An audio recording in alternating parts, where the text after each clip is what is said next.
right, and we are back. All right, just a quick little introduction again. I'm Mahad. I'm on Like Mehus. This is a Learn podcast where every day you should learn something new or earn some dollars. Earn some dollars. Otherwise, you take the L. And I have with me here. Hi, everybody. I'm Aruba, and you don't know me very well yet, but you will come to. All right, great. So let's kind of just dive back in.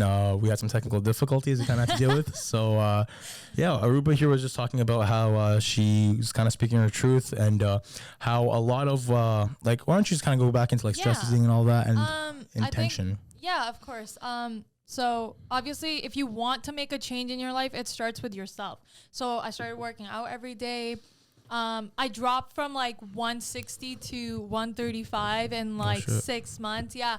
It wasn't just about losing the weight. It was about getting my confidence back. It was about being like, okay, like I can actually eat healthy and not feel like crap about who I am. And that's when you get somewhere, right? Like once you're not feeling like crap about who you are or your mental health, you can actually do something with your life. I think, just sorry to cut you off, that's like the whole thing with victimization, like victim mindset. It's like a lot of times you spend so long feeling sorry about this problem, we don't care to find a solution because that's like our sense of self after like the trauma, the depression. We're okay living in like complacency with it alongside it. Yeah, exactly. Like in a sense, you're so down that you're like, maybe I deserve this. Yeah. You know? Like, and I don't deserve to come out of it. But once you change your mental health, once you change that mindset, you can actually be like, okay, like I can actually do something with my life. So yeah, after that, I focused a lot on social media as a platform because my favorite thing about social media or having this technology in a sense in our generation is that we can use it to shape our image, shape who we are, in the sense that condition ourselves with it. Exactly. Like you're online and you're like meeting all these people, connecting with all these people. They don't know anything about the past that you've gone through, right? Like they can't judge you in the sense that they look at you and all they see is mistakes. Yeah, absolutely. I like that. Absolutely. You know what I mean? They see you as the person that you show up as. I was actually learning about this in psychology. Like we have 3 different kinds of selves. Right, there's Aruba's a psychology major for those that don't know. I had to. Yeah. There's your actual self, which is who you are. There's your ideal self, which is who you want to be. There's your ought self, which is what other people want you to be. But now there's something else. There's called your online self, which is like somebody who you are online. Right. And it can be anybody. Yeah. I mean, it could be used negatively, but yeah, no, facts. Right. Like you can, in a positive way, you're now kind of coming up with a personality online that doesn't really have to do anything with who you were, where you've been.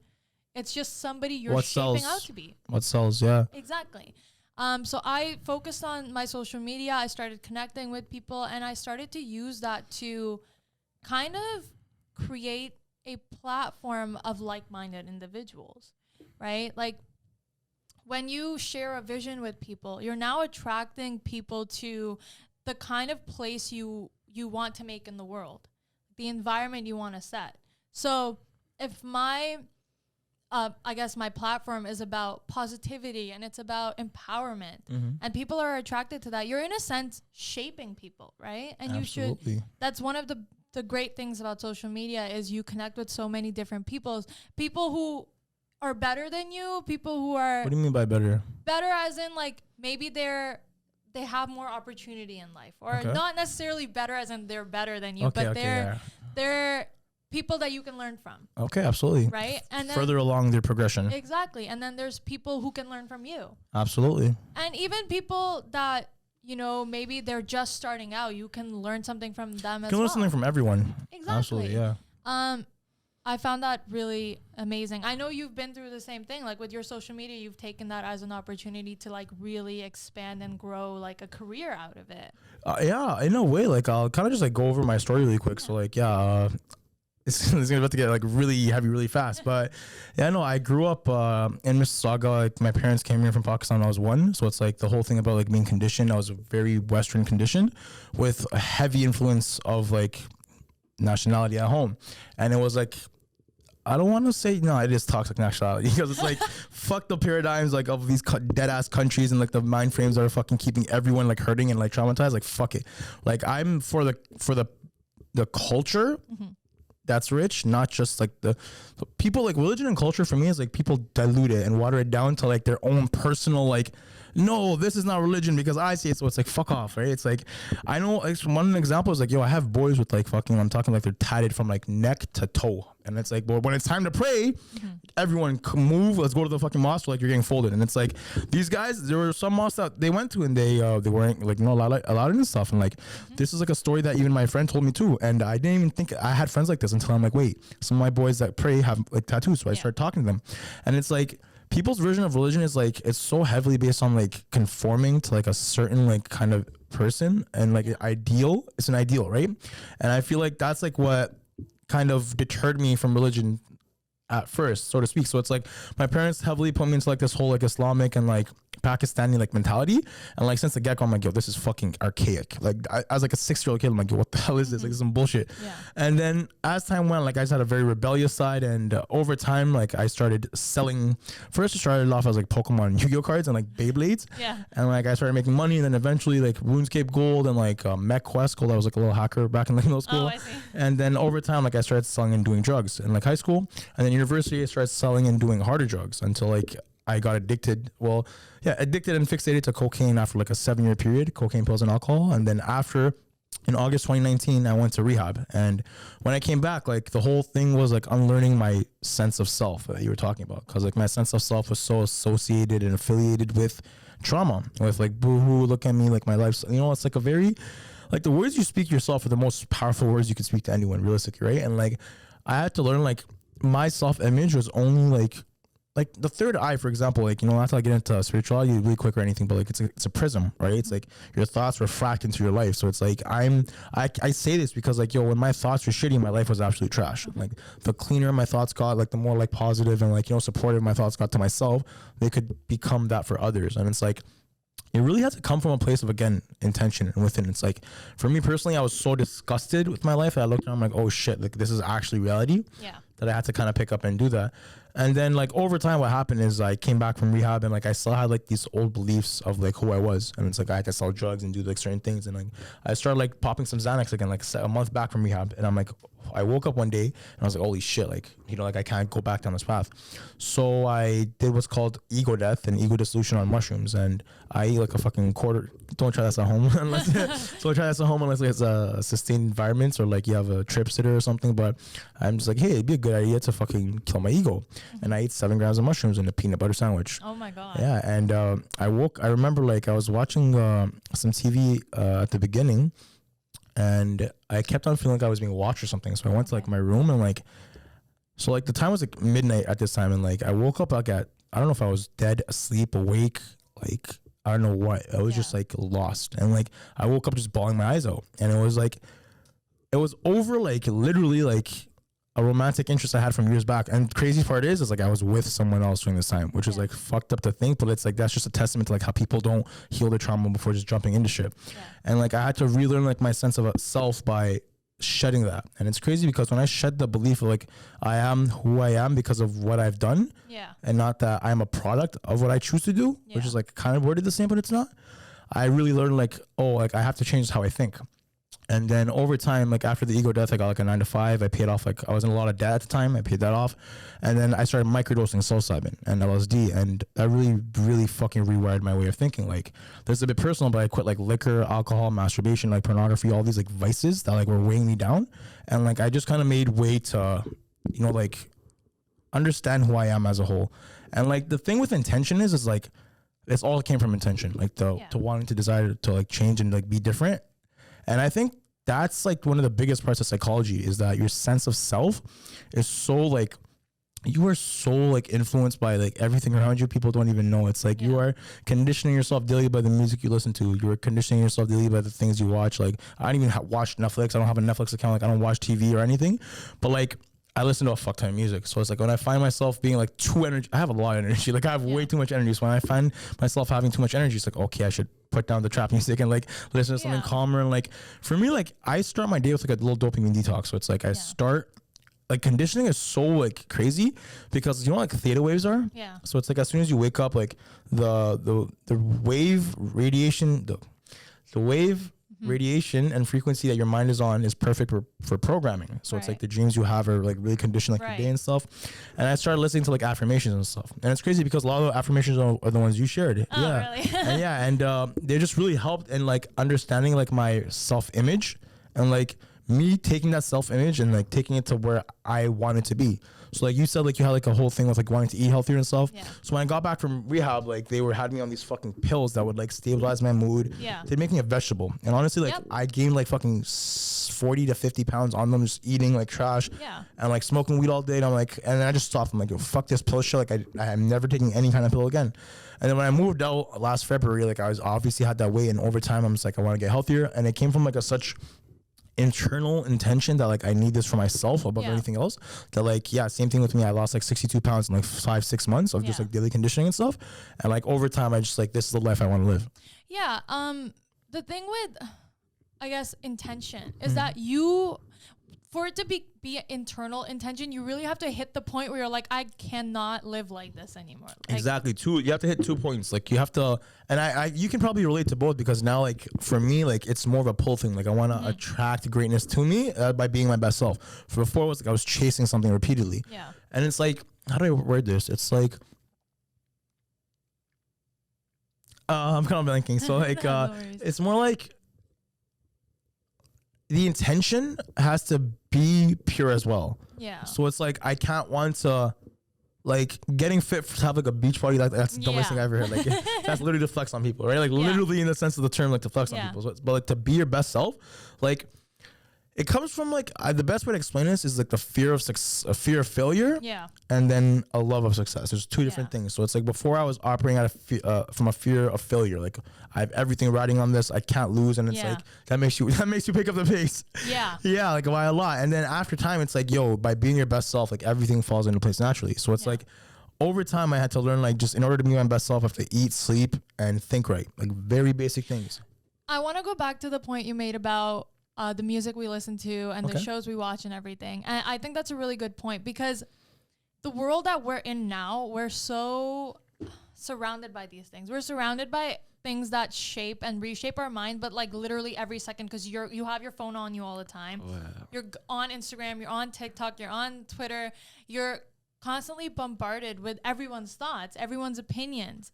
And it is a psychological war in a sense. Like there's people who want you to believe certain things. They want you to stay in like a regressed state of being. Even my parents, like, you know, like, like that's like the way of thinking is so regressive. And like, I don't really care who I piss off. This is my fucking podcast, you know, but like, fuck it. Like, it's actually regressive, and it's so like archaic, and like, not even like the way, like something as simple as like, how individuals should be treated based on class, sex, age, race. It's like the stupidest thing. And it's like, this is taught, you know, we're not as kids, we aren't born into this world like, oh no, fuck this race and color as kid. And it's like, no, we're taught and conditioned these things. Right. And the more you watch like the news, or the more you like feed into these things, the more they tell you that we should be divided by these things.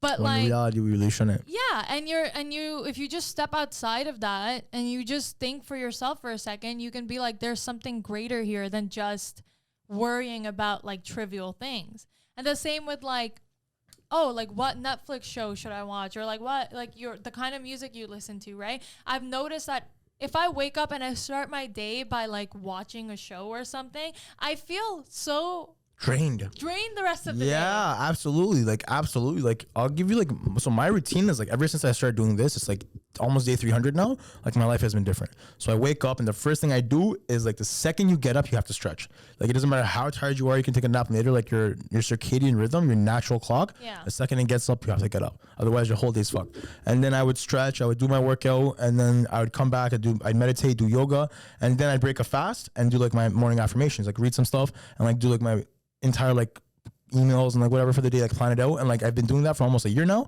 and like ever since I developed a routine where like, okay, the power of routine is ridiculous, and like, you know this. So it's like anything I want to do, I just have it in my routine in the morning or like throughout the day. So it's like, I want to work out, morning. I want to clean, do dishes, and like do my chores around my place, like, you know, morning. Everything is like integrated into my morning routine. So it's like, if I know I want to do it, I will do it in the morning. Otherwise, I'll just talk about it. Okay, you know what? There's a lot of people that look down on this. Like, they look down on being disciplined. And the thing is, like, they'll be like, you don't need to do all that to be successful or blah, blah. But are they successful though? Are they successful? No. See, this is one thing. Like, yo, people saying some fucking stupid. Sorry for my, pardon my French. People saying some fucking stupid shit like, yo, money isn't everything. I hope you made like at least fucking 10 mil to say something stupid like that. I hope you made like at least 150 mil to say something stupid like that. Like, no, I get money isn't everything. But like people that are struggling to fucking pay bills saying this, I don't want to hear it. Like, Exactly. I really don't want to hear money and is everything. it's Like, not even the discipline. Like, it's not just That- about the money, because when you get sorry to cut you off, but have you ever heard like you're too serious? oh yeah, I get that a lot, and I it's get like, it a lot. well, or like you're not. too uptight about Yeah, your it's life. like you're just not serious. You're not just serious. People aren't serious about anything in life, and it's Yeah. like. At first, I used to feel like shit. I'm like, yo, am I too serious about it? I was like, no, Yeah. you guys just aren't on shit. Like, you guys are Yeah. dweebs. And the thing is that, okay, a lot of people think that we are this way because we're chasing something, but I think it's more that when you're disciplined, when you have a routine, you're willing to take your life seriously. Like, you're willing to Absolutely. take your life as something important and not something Like, that not a should just be fucking thrown game. away. Like, yeah, not a game. Like, honestly, Yeah. like, for like, the thing with routine is like, yo, I have my routine, and it's like there are days I don't even like come into the office and work, but I still get up like 6 a.m. Exactly. And I smoke weed all day, but still like I'm enjoying myself more than the person Yeah. that gets up at like fucking 4 p.m. and that's what they do every day, right? Yeah, it's a terrible like regress state to be in. And I was gonna also talk about how the reason why people will say, oh, you're very uptight, but at the same time, I read this quote that basically said, what you don't have in natural ability, you need to make up with discipline. Right? I read that. It's absolutely true. Exactly. Absolutely So true. it's like a lot of us, we're not just God-gifted artists. We're not God-gifted singers. You know, like Absolutely, yeah. if we say something, it's not like we'll catch somebody's attention right away. Yeah. But with discipline, you're kind of reshaping that world around you to pay attention. Absolutely. And it's not even that. It's like if you have a God-given talent or skill and you apply discipline to that, like Right. You're unstoppable. not even unstoppable. Like, okay, so do you know about like the 1 degree angle of change? No. Okay, so I'm just gonna literally run off set and get a marker. Okay. Yeah. That's okay. So the 1 degree angle of change, very simple, is I still don't know which is the X and Y axis, so you're gonna have to excuse me. All right, so I learned this from obviously you know about Kobe Bryant, right? Right. Yeah. So Kobe actually did something like this called the 1 degree angle change. So it's like every day, if someone gets up at like say 8 a.m. and puts in work, and everyone just kind of goes up and down, you know, in life Right. like that, right? They're not really consistent. But if you choose to fix one thing about yourself or grow 1% every day, it creates exponential growth. For example, okay, one thing. And as you like see like the difference between like here and here, like the discrepancy in skill and everything gets bigger. So how Kobe would do this is that he would wake up at like 4 a.m. like I do. And, like I wake up at 4 a.m. like he does, but you know what I mean? Yeah. He would wake up at 4 a.m. and he would put in work till like 7 a.m. just like, you know, putting up jumpers and stuff.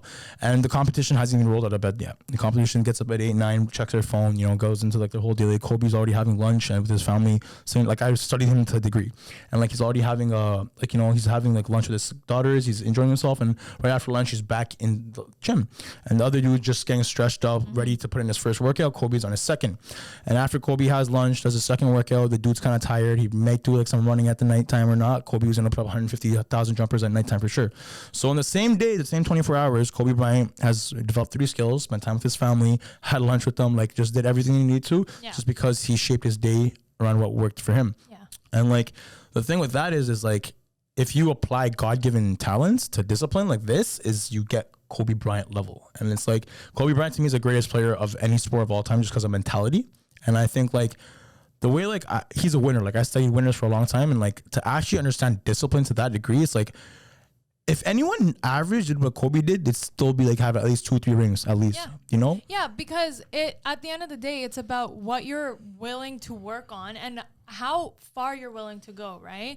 Like as an individual, like if you pick up a skill and then you're working on it every single day, you're working on yourself. And a lot of people will be like, what's the point of learning this skill? Well, I mean, you're alive on this planet. You want to make your life fulfilling and meaningful, honestly. right? Like, it's not like you want to wake up at 4 p.m. every single day and just lay around in bed all day. And when you're old, you're looking back at your life and you're like, what did I do with my life? I saw something like this. It's like, last thing I'd want is to be 40 something, thinking I didn't go hard enough in my 20s. Yeah. And that's a lot of people that are saying that her and I are up too tight, or like we're too like, disciplined, are going to be saying that. And I swear to you, I feel zero ways about saying this, because all the people that think like I exert myself a lot, but it's like I get what I want when I want it. And it's like, the life I have, it's not for everyone, but like the way I live, as you can tell, is not for everyone, right? It's like, and there's a balance here too. Like it's work hard, like play hard, like you're making connections with people. You're like, enjoying yourself, living your life on your terms. Yeah, and that's the best part of it. When you go after what you really want, like God literally brings you people who are aligned with that. He brings you people who are aligned with that. Cuts off all the bullshit around you. Yeah. And then just brings you like a group of people you can actually like understand and relate to. Exactly. And back to like truth telling, that's a big part of it, right? You're leaving behind the things that don't align and you're moving towards the things that do. And I think that's the best part about honesty, is that at the end of the day, yeah, you're going to hurt some people, but what you gain is so much better. Like, and even the people who you hurt, they're eventually going to realize who was in the wrong and who was not. Like, and that's one thing like I have about like cutting people off, is like I really don't feel remorse. And it's like I had to like I got a little trigger happy at first, but like it felt good, because it's like just like literally like I'm very impressionable. I'm super impressionable, like by who I hang out with and music I listen to, and like who I spend my day with and talk to. And it's like I can't have excess and white noise around me. So it's like I really limited myself in that sense. Yeah, that's me too. Like I told you, like I'm all in or all out, right? So it's like I can't half-ass anything. Like I can't. I'd rather just not do it.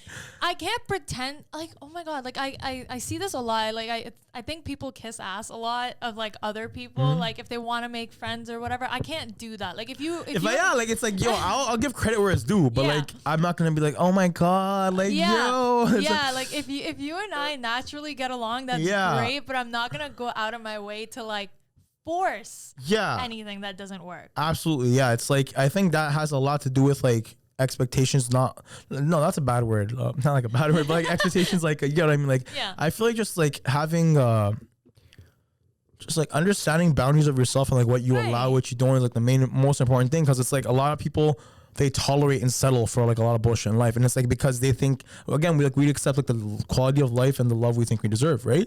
So it's like people will settle and like get complacent because they're like, oh, maybe this is all I'm worth. You know what? I never understood that quote, that you accept the love you think you deserve. And then I started to understand it later in life when I realized that you tolerate what you think that you're worth. Yeah, you're exactly. You're worth, yeah. So if you're around like people who are not that great, you're like, yeah, this is all I'm ever going to be in life. This is fine for me.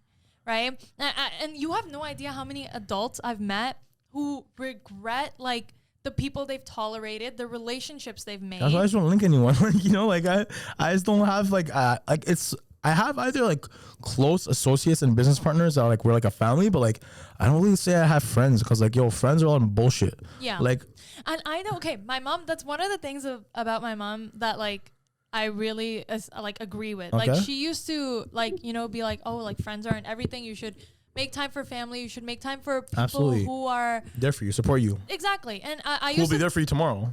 I used to like be like in high school. Well, yeah, you're like a young kid, right? So it's like in high school, it was like, oh, all I want is friends. Like all I want to do is make friends. I want everybody to be my friend. And now that I get older, it's like I have like 3 people that I really like, and one of them is my brother. Oh shit! So, like we hang out a lot, and they're like my best friend. And and like it's a connection I've made that I know is gonna last me a lifetime, because they're always there for me. Yeah, absolutely. And so it's like now I don't really seek anything outside of that. I don't seek anything that external. Period. Exactly. Yeah, no, absolutely. I hear that. Yeah. And I feel like just being okay with who you are, and again being honest and truthful, full circle, being honest and truthful with who you are makes you not seek all these things that you like think you lack, because then you're like, yo, I don't really lack anything. I have everything I need with me. That's honestly honesty is like the main value of life. And it's kind of, I guess I should talk about it. It's kind of like what I've built my brand around, or what I want to build my brand around. Okay. Right. So let's talk about that, like your brand one. Yeah. So I'm working on a brand. It's called Artemis. I actually came up with the ideas of Artemis when I was 16. I was like sitting in front of my laptop. Right. Yeah. And I was like talking to my mom, and I was like, Mom, I really want to make an impact somehow. Right.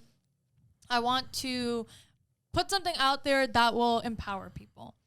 And my mom was like, yeah, like, what do you want to do? And I was like, maybe I can do like a clothing line or something like that.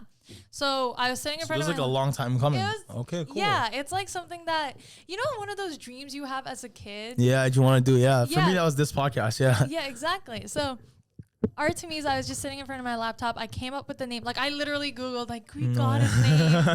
Yeah, I was like on, you know, those free websites that are like, create like your brand. Yeah, so I was on that. Yeah, it was really funny. So I came up with it, but I put it on the back. Like, I was 16. I didn't know what I was doing. I put it away. And then again, I think it was around when I was like 19 or 20. That's when like I guess we connected. I don't remember how we connected, to be honest. Instagram, I think. I think Instagram, yeah. And so you were also like, you know, on the come up, like talking about your like brands that you're building, your podcast, your photography brand, designing. That really inspired me actually in a really big way, because I was like, there's people my age who are like, or like around my age, who are going for their dreams. So why am I just sitting? Really? Yeah, you know, like, why am I just sitting on my ass, right? So, yeah, and then Artemis, in a sense, the message behind it is honesty with yourself and to empower yourself, right? It's about just being a kind of person who's willing to go that extra mile, who's willing to be like, okay, like, I want to do everything I can to speak my truth. I want to do everything I can to take my truth and kind of like make it known. Like that's what I... Sorry to cut you off. Yeah, like that's a very important thing with stories. Like, I shared my story on my podcast and stuff. You're sharing yours now. Like, a lot of people, not just us, like a lot of people have good stories. But the thing is, because they don't share them, they'll never be heard. And because they don't share them, and the fact that they won't be heard, other people going through similar things will think that they're alone on this. Exactly. That's the biggest thing. Like, I used to feel so shy. Like, you talked about imposter syndrome, right? Like, I used to feel so like... I have imposter syndrome every day of my life. No, I'll say this on camera, because like, yo, like every venture I have, I know nothing about like that. Like, I just got here purely on business acumen and like sales tactics. I swear to you, I don't even know how to shoot a camera properly. Yeah. And I'll say this with a smile on my face, because I'm not people that I work with know this. That's why like I book the gigs, I sell, and everyone eats. But like, that's so okay. It's so true, because people message me all the time asking me for like real life advice, and then I get like so nervous, because I'm like, who am I to be giving advice to people on like life-changing decisions? But then I'm like, there must be something, because people wouldn't trust me in that way if there wasn't something, right? Like people wouldn't trust you with their, I don't know, their brands or their like pictures if they didn't believe in you. Yeah, no, absolutely. Exactly. So I guess I had to get past that. Like, my Instagram started blowing up. Like, my tweet went viral. Yeah, check it out. I'm gonna have it linked in the viral. So that was like, it was a moment where I was like, oh my God, like, there must be something there, right? And I want to use that momentum to really build the platform, really invite people to share their stories, and also kind of be heard at the same time in a positive way. My number one thing is that a lot of people who are in these industries, who are like in like, you know, really big on Instagram or really big on Twitter, and so I don't mean to be rude, but they aren't saying anything meaningful. No, they're not. Especially... No, they're not. Sorry, yeah, we have to give me a second. Yeah, no worries.